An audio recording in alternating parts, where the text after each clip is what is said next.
Today we are going to be talking about possibly the best great axe that warriors can use right now. And it's also a boss drop that you guys can farm. But yes, the name of the weapon is Edgewing. Yes, the Edgewing is probably the best weapon for warriors all around. It's good in PvE and good in PvP. It's such a great weapon that you can pick up and use. The role requirement for this weapon is level 35. You need to be level 35 to actually equip this weapon and use it, which is nice, especially since, you know, if you're progging those last 5 levels, you can equip this weapon and it'll make prog significantly easier. Now, to get this weapon, it actually drops from Drogar, the boss at the Beastman camp. You have to kill him a certain amount of times before you can actually get this weapon, because the drop rate is actually abysmal, just as abysmal as the Sand Shooter drop rate. So yes, if you want to get this weapon, you're going to need to farm for a lot of time. Now, I would say about maybe 2 to 3 days worth of farming will get you this weapon guaranteed. Yes, I know, 2 to 3 days. It's so little, right, guys? So little to farm for a weapon for 2 to 3 days, and you only have a chance at getting it. For all you know, maybe you'll just end up not, pulling the roll and not get the weapon at all. But yeah, probably need to farm for this weapon like 2 to 3 days, pretty much. Now, to get this weapon, actually, personally, it took me about same amount as the Lycanthor boss, 700 tries to get this weapon. So, hey, 700 Lycanthars, 700 Drogars, like, the rates in this game are actually really, really bad. It really sucks, because it's just an artificial grind at this point. To really go through all this just so I can make these videos for you guys and show you guys, like, what these weapons are capable of. But at least this one's worth farming for. So if you're going to choose a boss to farm, do not farm the wolf, farm the dog. Alright, use the other dog, the black dog. Farm that one, Drogar. You want to kill Drogar because the axe is way better than the Sand Shooter right now. Until the Sand Shooter gets buff, I would not touch that boss. So yeah. So the reason why I think the Edgewing is actually really good for PvE is because the crit, right? The crit on the Great Axe is a multi-hit crit, which means you build up posture really quickly. So most mobs get posture broken with ease with the Great Axe crit of the Edgewing. Also, since it is a Great Axe, it swings faster than the Great Sword, which means you're actually able to fight a lot of mobs a lot easier with your M1s. So you can parry M1 twice instead of M1ing once. So it does pretty good posture damage, pretty good damage, and the swing speed isn't downright terrible like most greatswords. One thing that'll make me say that the weapon's bad is that people can just easily jump over the crit. But jumping over the crit is exclusive to PvP, really. NPCs don't jump over the crit, but players can jump over the crit and completely avoid it. You can also parry the crit. The parrying for the crit is honestly way harder. This is literally the only downside to this weapon, is the fact that the crit is able to be jumped over in PvP.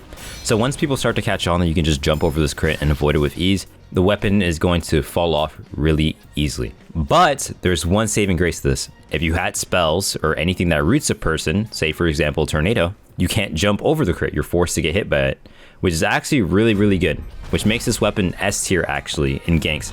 If you're in a gank situation, this weapon is insane, especially if you paired it with like Vampiric Ring. Imagine you're in a group of 6 people, right? You use your crit, you hit all 6 people with the rocks, you're healing for like 1 to 2 HP per hit on all players. That is a lot of HP gain from just one usage of your crit. It is actually insane in gank situations. So if you're going to use this weapon in PvP, use it for ganks, right? You swap to your Great Axe, pop out the crit, so you heal a bunch in a fight. This weapon is really good in a gank situation, but on 1v1s, it is not as good. I can definitely see this weapon either getting buffed or nerfed, just receiving some sort of change really down the line. For one, I think the hitbox size for the crit might end up getting buffed. So like the vertical hitbox size, because the crit, you can jump over it really easily. It doesn't really take much, timing to really dodge it via jump. I could see the posture damage also getting nerfed, right? The posture damage done to mobs getting nerfed from this weapon, because you actually posture break mobs very, very easily. And you're actually going to see that later on when I show you guys me fighting bosses and mobs, or, in the background, you'll just see me fighting mobs as well very easily.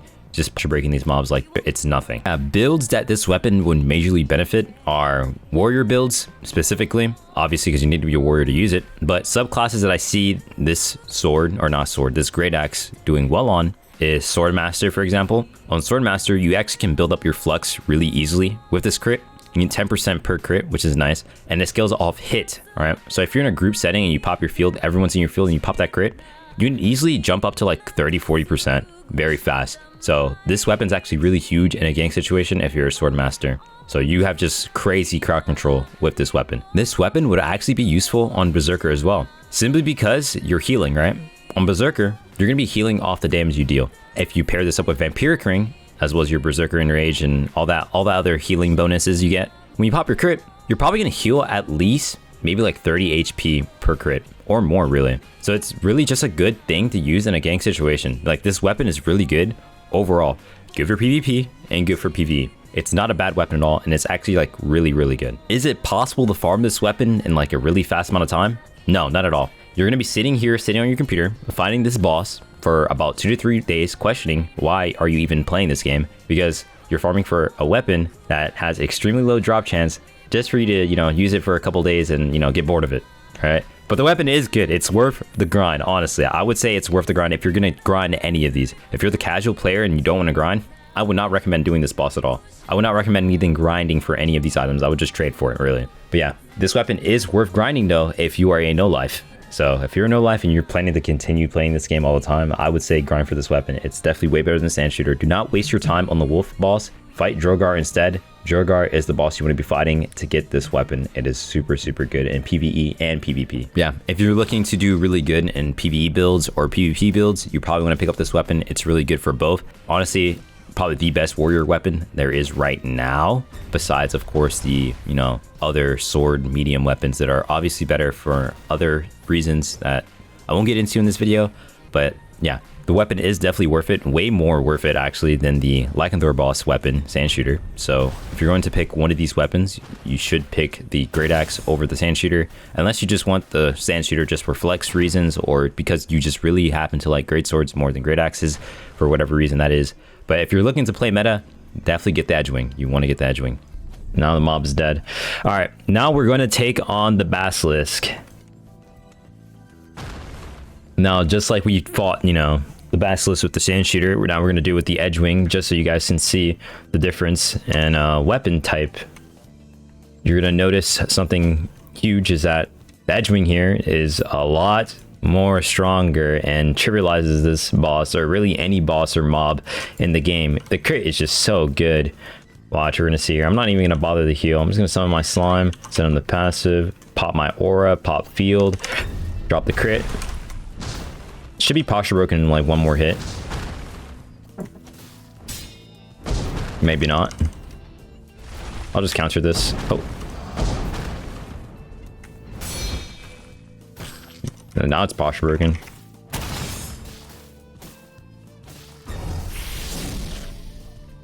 Alright. Taking a free petrify hit. Whatever. It's poisoned. Man, this server lag is really bad. They've been shutting down the game a lot, so I haven't been able to get in my own servers. Posture broken already. Pop field. Pop this. Pop the crit. Already posture broken again. Kind of easy. Like, I'm popping counter, but it doesn't come out fast enough because the server lag.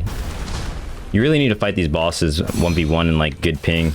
And it's already posture broken again. I wasn't able to posture break it this many times on with the Sand Shooter. Like, I really wasn't. Like, what was my ping? 150. 200? Did it spike up to 200? It did. As you can see, I fought that boss from like 150 to 200 ping. Kind of insane. So yes. Hey, if you can fight PvE bosses this easily with Edgewing on 200 to 150 ping, you know the weapon's good. Sand Shooter, I was like demanding for me to have like at least 90 to 100 so I can actually parry the mob and stuff. And the crit, you know, the crit's relatively short cooldown. Watch, we're gonna fight this mob, this crab real quick. Pop this, pop that. Was at 8%, so I got 8 hits right there. Roll strike. Parry that. Counter this one. Alright. Get the crit in. Or you see how good that is? Let me get out of the way for this guy. I really hate this mob. Roll that. Pop the crit. Mortal strike. Oh, I should be dead here. Oh no, he killed it. Nice. 2 Carpus. Nice, nice, nice. Anyways, her Sand Shooter gets buffed. You know what? We'll fight this boss again. Fuck it, why not? Bonus boss. Dodge that. Mortal strike. Counter this. Alright, like... Man, this ping is terrible. Still petrified. Gonna dodge. Roll that. Crit. Should be posture broken very soon. There we go. He's posture broken. Drop this. Drop field. We're gonna drop the crit soon. Oh, I popped crit, but he hit me. I was casting it.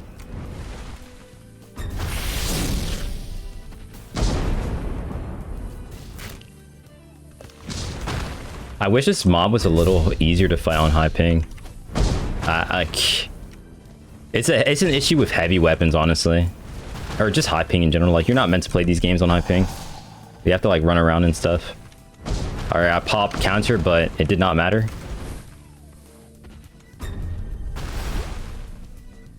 All right, you see how easy it is? Like, you just posture broke that mob in one crit. Although I will say, fighting on high ping is just very bad. All right, there you go. Dodge that. Pop crit. Move out of there. I can really just... I can play for the crit, but like... Watch. I'll play for the crit.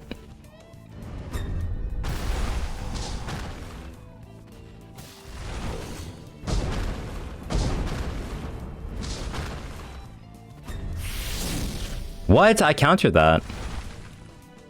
Oh, I'm dead, I guess.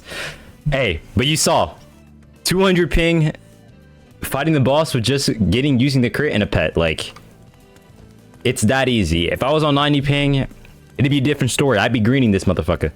But yeah, Edgewing, honestly, super goated, super easy to use, free. Anyone can pick it up. It's like a no skill weapon, honestly. And PvP, the weapon is pretty decent too.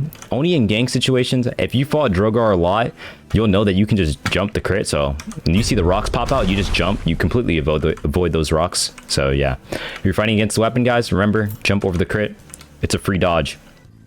You can also parry it if you want to, but no need. You can just press spacebar and it's literally just better. But yeah, the crit's really good in ganks. Heals a lot. Good posture damage. All around, really good weapon. Probably the best PvE weapon for warrior. Yeah, that's pretty much all for today. Peace out. And stay tuned for when I actually compare the two weapons side by side, so you guys see, you know, the comparison.